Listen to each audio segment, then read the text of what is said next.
Creating Thoughts by Espie Claudio. The world is full of suffering. Almost everyone, if you look deeper, carries pain, sometimes hidden behind laughter, singing, or dancing. Happiness is often fleeting, but suffering lingers. We can't remove it entirely, but we can minimize it by consciously creating thoughts that help us resist temptation and avoid unnecessary pain. I used to wonder, why does God allow suffering? He didn't create it, but He allowed temptations. Life is not meant for us to suffer, but to choose. Temptation is the test, and resisting it can feel like suffering too. But if we train our minds to think differently, we can ease the struggle. Gambling, buying a chance. I once tried playing the roulette in Lake Tahoe. It began as entertainment, but guilt and loss soon followed. Then I asked myself, what am I really buying? I realized I was simply buying a chance. If I set my price, say $100, it's no different from paying for a meal or a movie. I could enjoy it without guilt because I stayed within my limits. But if one spends beyond their means, suffering surely follows. The key is to buy chances only from surplus, never from what you need for essentials.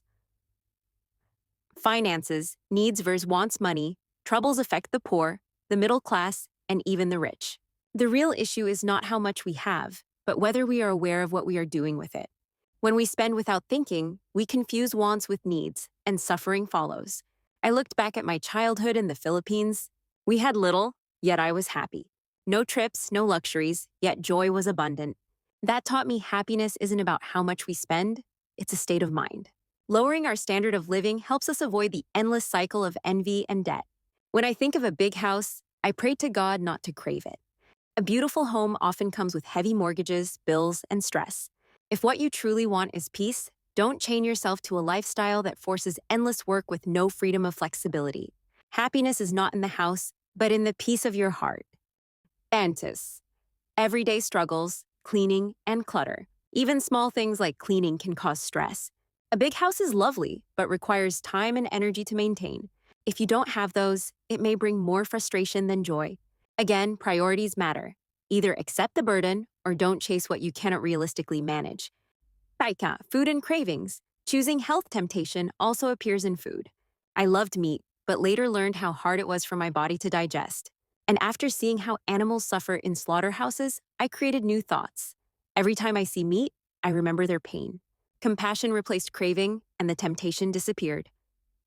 Desires versus needs. The parking lesson. Even conveniences can trap us. I once longed for a car with a surround camera and felt miserable without it, forgetting that in the past, I parked perfectly without such technology.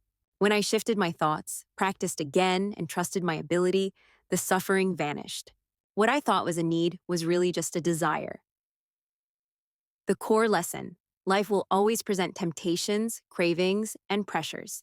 But suffering doesn't have to follow. The secret is creating counter thoughts that redirect our desires.